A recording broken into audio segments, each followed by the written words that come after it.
All right, so we're going to start with our first episode, and we're going to see if we can figure out this camera-ness so that I think it's it working. can work. Okay, so our first section we're going to talk about From the book. is section 1, talked about feeling loved. So the first question that it asks, and some of the questions we eliminated because they were very specific to an actual relationship, and we're like, well, that's not going to work right now. So, but the first question is, what specific behaviors and actions feel the most loving to you?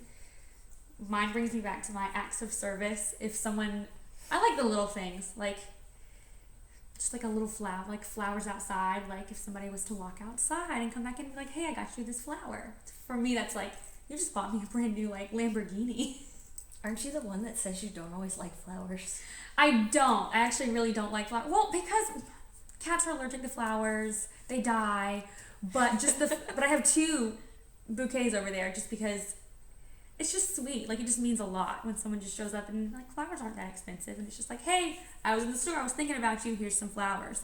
Or, like, a little surprise. Like, hey, I got you your favorite food. Or I like just, like, sitting on the couch and watching TV. So it's like, if someone was to be like, hey, you know what we should do tonight? Let's just sit down and watch TV all day. I'd be like, oh, my gosh, yes.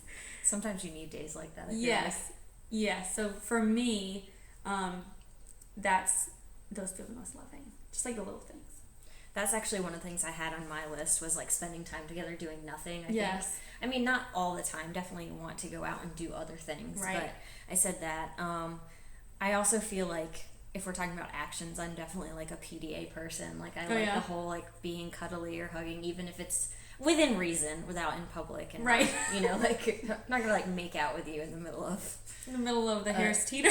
Oh God. So, I think, like, you kind of like little surprises or even surprise things like, hey, we're going to go do this later and you not know about it. Or, you know, like, take somebody to a sunflower field. I was going to say the Chinese Lantern Festival. Oh, yeah, that's right. I forgot about that. Amanda took me to both of those as a surprise, and it was wonderful. I'd be a great boyfriend. You would be a great boyfriend. Get in the car, dress cute, not tell you anything else, and then you take me to a sunflower field and take my picture. A really girly boyfriend. Yes, a very girly boyfriend. And then the other things I had was, I think somebody wanting to get to know, like, your friends or your family or other things that you do. That means they're invested. Like, I mean, I don't think it has to be that they, like, love everything you do. Like, obviously, like, running, but that's kind of my thing. Like, I don't need to have somebody in my life that's, like, a runner. Yeah. I just think that I need to have somebody that understands why I'm yes, interested in that's that important to you. Yeah. So, I would say those. I don't know if that really answers the question how they intended us to answer the question. We're going to answer it however we feel fit. Which brings us to question 2. How would you like someone to verbally express love? With words. I love you. Let's see. What did I put? Definitely. You put with words. I know. It did say verbally. With words. Definitely saying I love you, I think, is a big one. Them telling things about you that they think are special or important. I mean, especially if they're particular to you, not just like, oh, you're nice and you're kind, but like being really specific about, like, I don't know, somebody could talk about. When the light hits your eyes, they look yellow and have flecks of green in them. That's about you. You have such pretty eyes. Thanks, love. You're welcome. I was more so thinking if somebody were to talk about, like, the way I teach or the way I do this. Yes. Like, that's more specific to me that would be, you know, more important. Or I've had a couple instances in the past where I've been in relationships where people say, like, oh, I'm so proud of you. And I'm like, oh, you are? Because I think it means kind of like they are glad that they're with you, or they're okay, like, saying, like, that's my girlfriend kind of thing, which I think is fun. And then just being supportive of somebody else, I think, is important verbally to say, like, hey, if you need help with this, or hey, if things are rough, I'll help you out here. But yeah.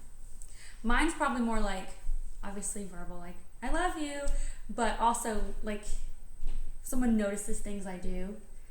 Like, oh, hey, you did the dishes today, thank you. Something like that, like noticing the little things that I'm doing, or thank you for sweeping this, thank you for cooking dinner. Just little things like that. It's like appreciation. Yes. Just saying that they appreciate, like, I say like so much. I'm realizing we'll work on it. Yeah, we'll work on that. But little things. Thank you for cooking that dinner. Thank you for cleaning the kitchen. Thank you for taking the dogs out. I think that's probably important too, because I've like read somewhere or something that talked about couples and how they don't say thank you enough to each other, and that's a lot of times like a stressor or frustration between people. Even though it's stuff that, I mean, it has to be done. Like, right. The dogs have to go out, but, you know, I don't always have to be the one to take them. So, but when I do take them, it's nice to hear, oh, hey, you took the dogs out. Thank you. Yeah. All right, how about number 3? What kind of physical touch feels the most loving to you? A big old bear hug. I don't Do like not to be touched. touch me. Air hug. Yeah, an air hug, just a nice little like.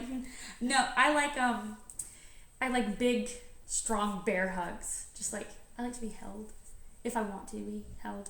If I don't want to be held, I'm gonna. If it's the summer solstice and there's a blue moon at the same time, and yes, Jupiter is if in everything orbit aligns perfectly, I just want to be held. Like I just want to be held. But if I don't want a hug, you'll be able to tell because I'll just stand there. I'll do this. I'll go. You're like cringe. I do that. I do the back. I'm just like, hey, please stop doing that. I hate when you do that. But no, I like a big strong hug sometimes. I just want to be held. That's cute. That's kind of all it is. I don't like to be touched, so. Yeah, you're like, that's my one. Yeah, that's my one. And I'm like, I would say for me, the big one is cuddling.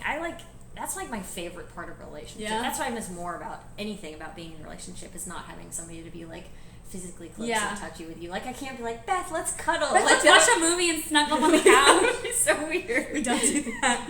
We could. Wink, wink. But that or like holding hands, I think it's cute. Like couple relationships I've been in, like where you drive someplace and you're doing like nothing. Like it's so mundane. You're just driving someplace, but like somebody like reaches over and like wants to hold your hand. It seems so even natural. when, like, It's in the car. sweet. It's cute, Yeah. Or like when somebody comes up and you're like standing behind you and they like do like little hug thing from behind. You don't like that. She doesn't like that. But I understand that is sweet. When I see it in a movie or I see couples, I'm like, oh, they're so cute, and it's like, but don't touch me. Don't touch me. That is cute. And that and cuddling and napping. Oh, that's the best. See, I'm sleeping like way on this side of the bed, and I'm like, you can be. You put the pillows down the middle of the bed. You're still in your house. Yes, it's like, you know, sometimes I like it. Like I might like at the beginning, I might like fall asleep cuddling, but then it's like, if I wake up and I'm like any remotely touching, I'm like, oh my gosh, I don't like it. I'm gonna like mess with you in your sleep one That's day. so much It's fun. funny. Sometimes I like it. It depends on my mood.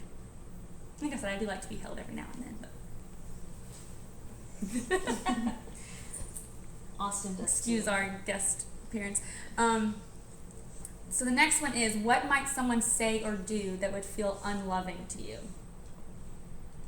So when I was thinking about this one, some of the things I think I thought about was like saying things to me that are negative, and like not just being like you're being a butt, but you know like things about me personally that you, especially if you know I'm self-conscious about those things and using it against me, like that is probably one of the meanest things that you hurtful. can do. Yeah. And then I also said being indifferent, because there's a couple situations like if I'm stressed out or if I'm in a situation like I have been before once in the past where I'm like I need help or this or that, and the other person's like, okay, well, good luck, figure it out, like, and not trying to like help you out or think about or at something. least talk through it. Right. That's kind of like hurtful, I think, to me. And obviously put downs. Oh, and making you feel like you don't contribute in a relationship. Like I think in a couple different ways, like I think for me as a girl more so that applies when I think financially, because we're in this whole like, does the guy pay, does the girl pay, like when you're in a relationship, does that change? And I've done like different things where it's been halvesies or not halvesies or whatever. And so I always don't want to feel like I'm not contributing, but I also don't want to step on anybody's toes, I think. So that's such a tough like thing to navigate. Yeah. Or like contributing in, especially if you're not living with somebody at that point and you're like staying with them, like do you go and wash the dishes in their kitchen because it's their kitchen, but you're the guest, but you want to help, so it's you like, also made the mess, you don't want to like but you're like, where do I fall on this line? Yes. So I think feeling like you contribute, so if somebody makes me feel like I don't contribute or I'm not a big part of it, then how about you? I told you I didn't really have a big one for this one. This was the one I told you, like, you were stuck. I was stuck on. We can come back to we'll come back to that one for me, because I had something and then I lost it. All right, how would someone know that you need more love from them? It's all over my face.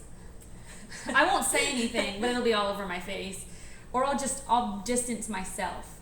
Like, I'll start distancing myself. I'm a girl. Girls are complicated. But really, it's all over my face, so it's not that complicated. But if I feel like I'm not getting something that I want, I'll just distance myself. Because I'll be like, well, in my head, I think if I distance myself because I'm being hurt, if I put this space between me and this person, I won't be as hurt.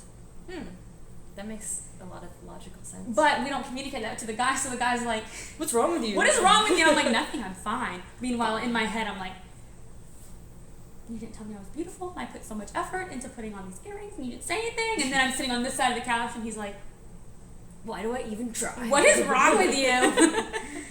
That's kind of funny you said that, because one of the things, and I quote that I wrote down, my face says how I'm feeling. Yes, it's all over my face. So I try not to. I try to be so good, but like when something's genuinely wrong and I'm trying not to cry, like a guy will look at me and be like, "Are you okay?" And I'm like, "No." Oh, if and anybody says, "Are you okay?" then the water falls.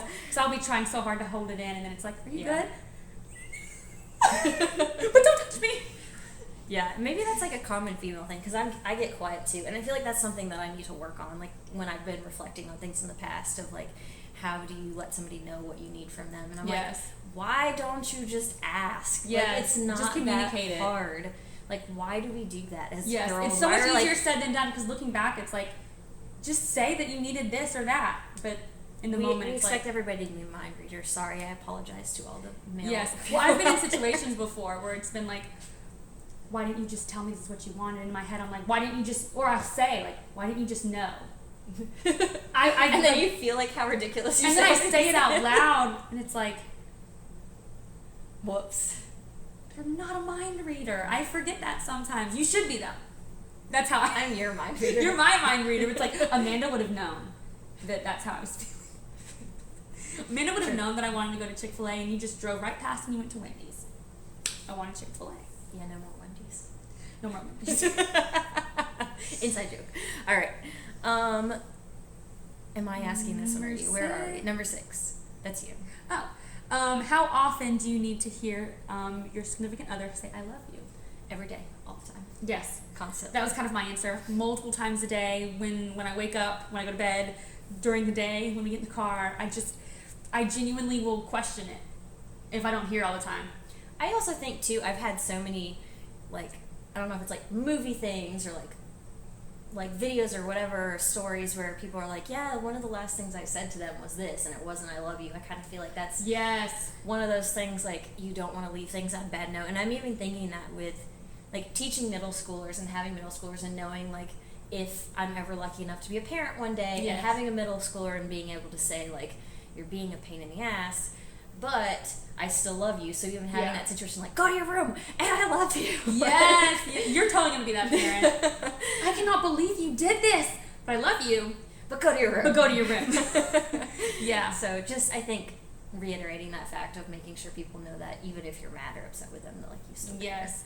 I think once you get into the habit of saying that, it's almost like even if you are kind of being harsh or in an argument, it's like the other person, I would hope that the person would know it's based in love. Right. Like, if they know you love them, it's like, sometimes you have to tell somebody a hard truth. Like, you tell me hard truths all the time. But I know that you love me. Like, I never question, wow, she's really on one today. But I always know it's in love. It's just like, she loves me, so she's like, please don't do this.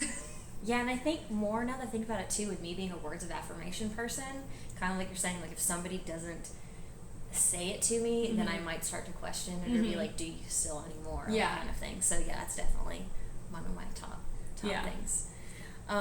Okay. What does unconditional love mean to you?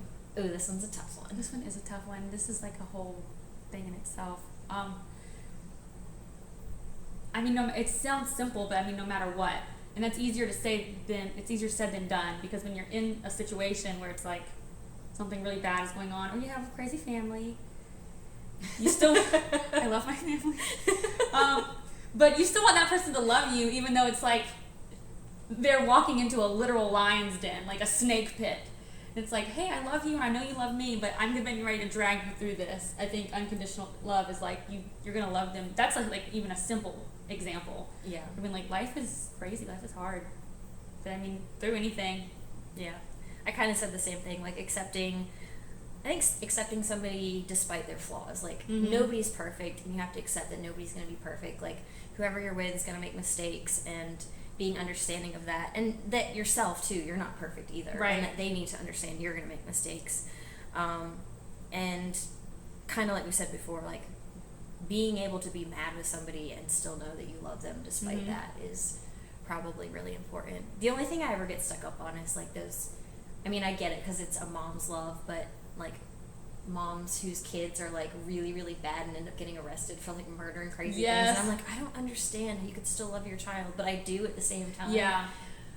So I guess that would be unconditional love. Yeah, I mean, even like as a, significant other, I mean, there's a line where it's like, okay, like, it's different when it's your child, but... True, I agree. I think treating everything as a two-way street, too. Like, when you're unconditionally loving somebody, if they do something, it's like, would I still expect them to love me? That's a good if point. I did that, would I still expect that? I think that's a good way to judge it. Like, if there was, like, an affair in a relationship, that's when it's like, well, I love them, but if I did that, would I still want them to love me? I think it depends on, like, if you're married, too, but... That's a good point.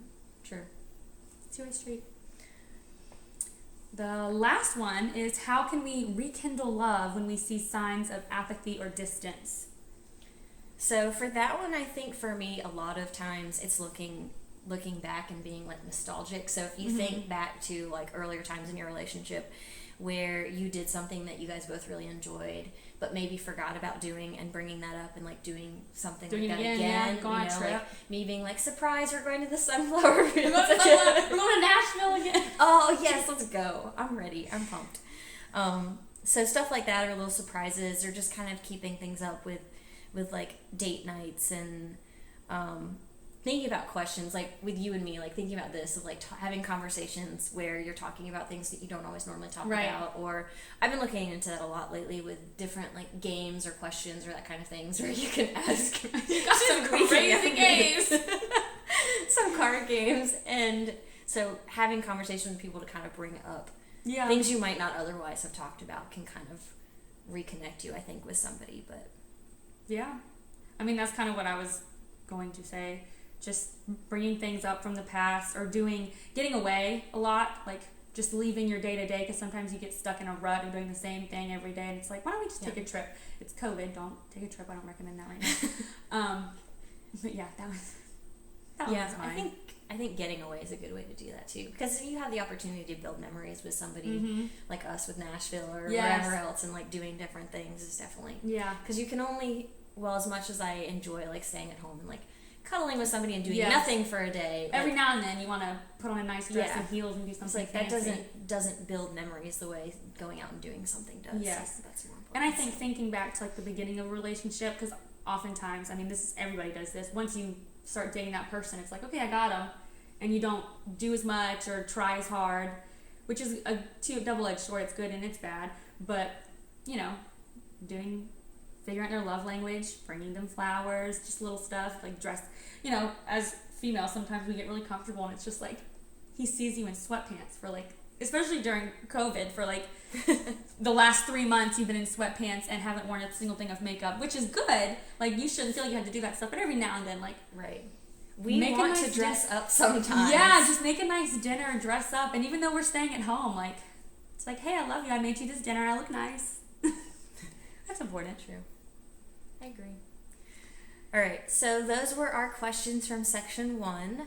Our next vlog, whatever you want to call this, it's a vlog. Video that we're going to do has to do with respect and kindness, which is going to be a very hard topic because Beth is like the meanest person in the world. I'm just kidding. I love you. I'm literally like a demon. That's why I have this bun. My horns are underneath it.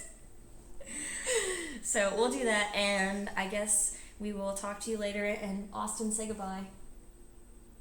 He's still sleeping. He's breathing. So, all right. Bye, guys. Hope you enjoyed.